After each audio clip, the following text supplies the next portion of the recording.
hope you're doing well today. I am really excited about what I'm going to share today.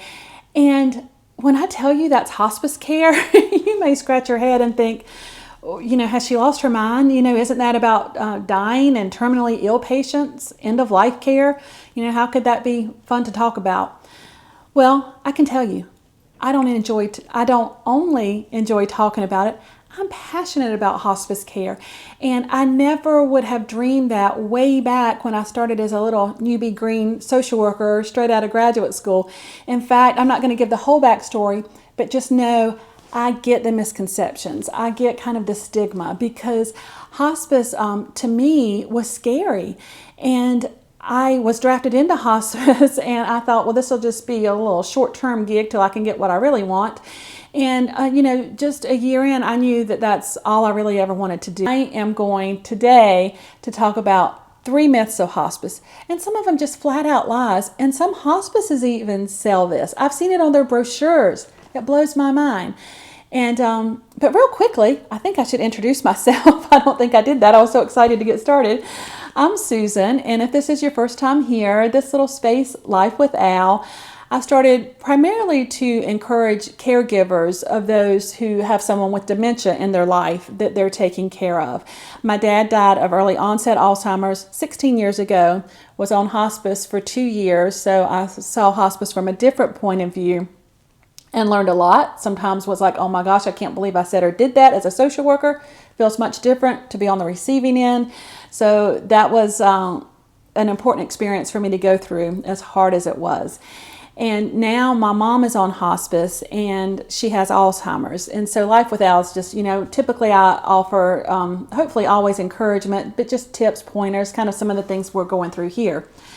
Today, however, it's going to be more general terms about hospice care. Now, tomorrow, I'm going to focus on specifically dementia and hospice and how we can get our person with dementia on hospice, get them qualified, because there's strict criteria, but a lot of times, well, I'm going to save that for tomorrow. But just know if hospice is in your future and if you have someone with dementia, it certainly should be. And I'm going to talk about when it's time and how to make sure that that person is accepted into hospice and how they can stay on hospice until they pass. Because ironically, dementia is one of those diagnoses they can go on again, off again, on again to be honest, if they just don't die fast enough. So I want to make sure that doesn't happen. So I'm going to share those little insider secrets with you on my next video. But today, I want to focus on the 3 myths. And in case you're wondering, okay, you were always a social worker, are you sure you're an expert? And I'm not saying I'm an expert in hospice care. I will share that I was a social worker for many years, about 25, and then I was a program director for several years, and most recently was an administrator. So I had the opportunity to really go to some good conferences, workshops, lots of education, that type of thing. So I'm speaking really from personal experience and just what I've learned in the field and going to different workshops and conferences. So enough of that. Let's jump in. The first myth that I hear a lot is that hospice comes in when a person is imminently dying, and so it's just about helping them die peacefully, and it's all focused on their death. No, nothing could be further from the truth. Hopefully hospice comes in much earlier so that we can build rapport with the family, build trust, so that we're not strangers when we come in there, at the end when it's time for them to pass, in the last days or weeks. Hopefully we're in there months and months ahead. That's ideal. And let me just tell you, I have had many, many families tell me, I wish I would have had hospice sooner. Not once has anyone told me I regret getting hospice as early as I did. And studies show that if people are on hospice, they actually live longer with the terminal disease versus those who refuse hospice because they're just saturated with love and support. And I think it gives not just better quality, but better quality and quantity. So just keep that in mind. But it's not focused on death. In fact, the opposite is true. We focus on life and living. If that person is able, during those first visits, the hospice social worker or different team members will ask, what is on your bucket list? Is there anything we can help you do, that you haven't been able to? And obviously sometimes we can't do that exact thing, but the focus is getting them thinking about living and what are you still capable of doing. Making sure we know time is short now. So what can we get busy doing to make sure that you're able to do as much as possible and live as fully as possible until the very end. And not just with the patient, but with the family as well. We don't focus every visit on educating about the dying process, or as a social worker, not talking about death and funeral plans and all that every visit. Now, those things are important. They truly are. And the whole team is, comfortable talking about those hard issues. But most people don't want to dwell on that week to week. And most of us want to focus on life and living. And so that's the hospice philosophy. We believe that the end of our journey is just as important as the beginning. So life is to be valued just as much at the end, with as much dignity and respect and care as the very beginning. And so part of that is reminiscing. And I know I've talked a lot on several videos just about the value of letting our loved one tell their life story. And if they have dementia, us telling that story for them, even if they're past the point of understanding, because we know often we do those things for ourselves, not just for our loved one. But it's about giving value to their life and focusing on a life well lived and celebrating that. And I can tell you, one time, the family that just really taught me about celebrating life, because a lot of people go to celebration of life ceremonies, or some people call their funeral or memorial service celebration of life, which I think is very appropriate, and I love that. But one time I went to a patient's home and there were a lot of cars out front, and I thought, oh my gosh, the medical assistant forgot to tell me that they died, because honestly that had happened several times, and it's embarrassing when you show up at a patient's home and you're thinking they're alive, and then you get in and you kind of figure out, oh my gosh, they're gone. Then you're changing gears real quickly in your head. Anyway, I thought that's what had happened. So I'm at the door and people are coming in and out with food. I can hear laughing and a lady playing the piano. It was a party. And I thought, boy, now this is a celebration of life, but that happened faster than I thought. And so I knocked on the door, and the wife came and she said, oh, Susan, glad you're here. Come on back and see. And she said her husband's name. I thought, oh my gosh, he's still alive. These people are having his celebration of life while he's here. And then later, in hindsight, I thought, why do more people not do that? And I know why, obviously, because we didn't with my dad. It's very individualized. I think that is, for them, it was perfect. But sometimes the end of life, when my dad was dying, we wanted it to be a very private, very quiet, intimate time with him saying goodbyes. And so, there's no right or wrong. It's just whatever first of all, I think what your loved one would want, and then what's going to be best for the family. And I will tell you real quickly, I did a video on 5 wishes. And that is a tool that social workers use often with hospice that really gets you thinking about all the very detailed about what your loved one would want in their last week. So if you haven't subscribed, do that now, and that way you can look that video up and watch that. But hopefully if you know the 5 wishes, you'll kind of know, what your loved one would want there towards the end, as far as having a lot of people in the home or not. But regardless, if it's just a few select people or if it's a crowd, you're paying respect to their life. You're giving value to their life. And that is so critically important. And I do want to share, though, I certainly recognize that not everyone lives a life worth celebrating. And I know that sounds harsh, but I have been with those caregivers, who don't even refer to their person as a loved one because there was just so much abuse. Other times it's just a history of destructive behavior. Maybe addictions was a lifelong issue and challenge that they were never able to conquer. And so for that caregiver to step up and still provide care, if that is you, please know how much I respect you. I have no idea how you do it, but my goodness, a whole deeper level of support and loving them in spite of them not being lovable. But if that's the case, maybe it's not a celebratory time of reminiscing and talking about, all the wonderful things they accomplished. It may be simply bearing witness. And with hospice, that is something that we talk about often. Just being there to say, this is a spiritual being They were here. Their life mattered. Even though from this side we may not see it, I believe that there was still some type of purpose, and we still bear witness, and we give value to that life. So just know, no matter your situation, you can still focus on life instead of just simply focused on death and dying. That's not all that hospice is about. Believe it or not, myth 2 that I'm going to talk about now, I actually heard a medical director saying this at a hospice conference. I couldn't even believe it. And I didn't disagree. I felt like getting up and debating with him, but that's really not my personality. And so, but I'm going to share what I would have said if I could debated him right now. So what he said was, the primary focus of hospice, the number one goal, is pain management and to make sure that the person is physically comfortable in order to die. Now, I know you may say I'm splitting hairs here, and he meant well. I mean, I know he did. But no, it's not just about physical pain and comfort. It's about easing suffering.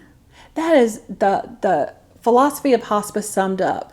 The goal is to ease suffering. There are 3 different types of suffering. There's physical pain, and then there's emotional suffering and spiritual suffering. And, oftentimes emotional suffering, the patient can obviously be going through that just with anger, disillusionment, not ready, just thinking that there's so much that they would still want to do, and just to be hanging on and fighting, and just maybe having regrets. All kinds of emotional anguish can be taking place towards the end. And the same with the family members, similar issues. Spiritual suffering often is more of a spiritual longing or wondering or questioning their faith. This is what I always believe sound, because this suffering and the outcome is not what I prayed for or what I thought it would be.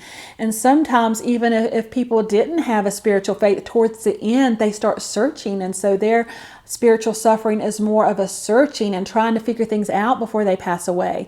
And so that's when the hospice chaplains really step in and do such a phenomenal job just guiding and supporting and offering whatever guidance and assistance they can. And it's not, hear me, it's not about proselytizing. They don't come in and say, oh, I'm Baptist, this is exactly what you have to do, or whatever their denominational beliefs or spiritual beliefs. No, it's about meeting that person where they are and helping them come to a place of peace with their own belief in God and what that faith looks like to them. So just to sum that up, it's all three areas that we can suffer are equally as important. And the team really works hard together to decipher, okay, is this really physical pain, or are there other things going on and it's masking as physical symptoms because they have this, unresolved anger or resentment or spiritual disillusionment or anger at God. So, how can we best address all of those so that they have a peaceful and comfortable death? And, even when it comes to prioritizing what order, because I used to think, okay, we need to take care of physical pain first, kind of like Maslow's hierarchy of need. Physical pain would be the bottom, got to take care of that before you can get to the higher level to deal with emotional and spiritual. But I found that not to be the case. I had a World War II veteran way back in the 90s. He was actually at Pearl Harbor when it was bombed. I couldn't believe it. And he's obviously survived and lived a long life after that. But he was very stoic, and he said that he did not want pain medication. And he had cancer, and he was in pain, but he wanted to be fully cognizant, not drowsy, not lethargic. He wanted to be fully himself because he said he had a lot of business to take care of. He had a lot of family members that he wanted to speak with and make sure he got things right because he had a lot of regrets.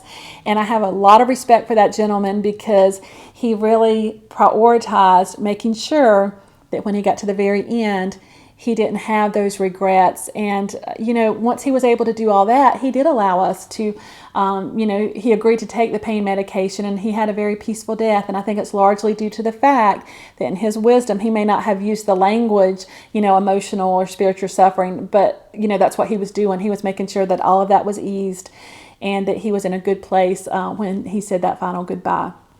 So all three equally important. I've stressed that enough, right? Third myth that I want to discuss now, I actually saw this on a hospice brochure one time. And I felt like scratching it out and writing my own words and taking it back and putting it was in a little display in a doctor's office and saying that this isn't right. But anyway, what that said was something about, we're the greatest, whatever, compassionate hospice who is patient-centric. Okay, I get it. You're patient-centered. That makes sense on the surface. Unless you realize hospice, when you look at all the different entities in healthcare, hospice is probably the least patient-centric only. We are patient and family-centered. We look at the whole unit, kind of the whole unit as one, this family unit, patient included within that. And when I say family, I don't simply mean your relatives. No. What I mean is that inner circle, whether you want to call it your tribe, your close friends, and that very well could include, relatives, but sometimes that's a neighbor that you've had for 40 years or your clergyman or pastor, that same one that you've had for many, many years. If that person is in and out of your home or visiting you in a facility or just still part of the process and still invested and loving and caring, for the person on hospice, then they're part of the inner circle. And I often, as a social worker, would ask people, who's your inner circle? Not just your relatives, but who would you consider family? Because they are part of the hospice experience as well. And so the social worker, chaplain, nurse, all of us spend time with those people. The nurse educating as far as, just the disease process, what to expect, when to call her, just direct care.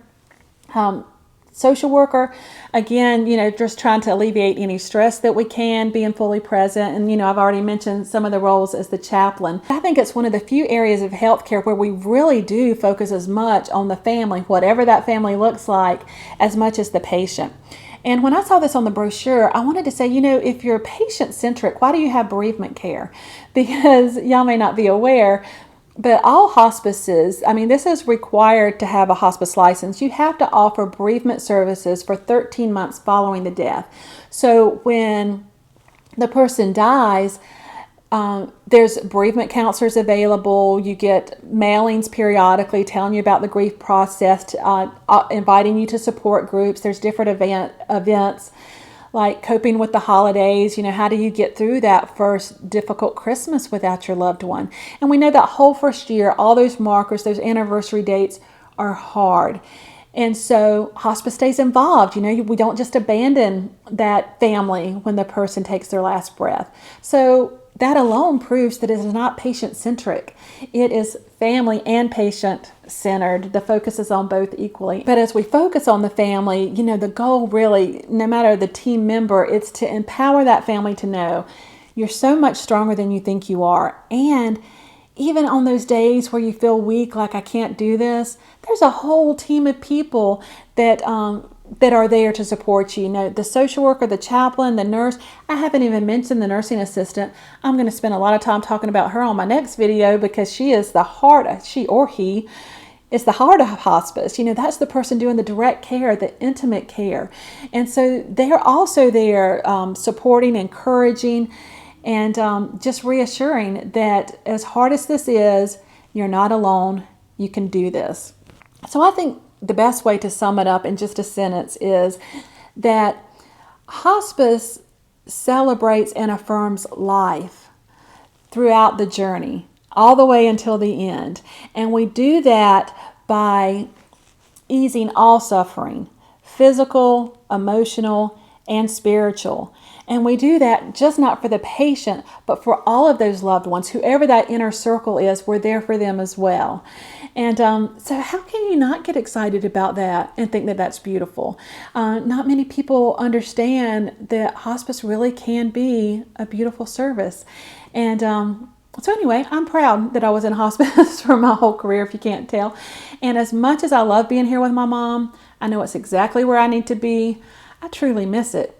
But anyway, that's it until next time. I just really want to encourage you real quickly that whether you're at the beginning of the journey, nowhere ready for hospice, or whether you're in the thick of it and your loved one only has a few days or weeks, just know that my heart goes out to you. I truly do pray that you feel peace, that you're comforted, and that you have a circle of people around you who are appreciating you and giving you reprieve and just letting you know how awesome you are.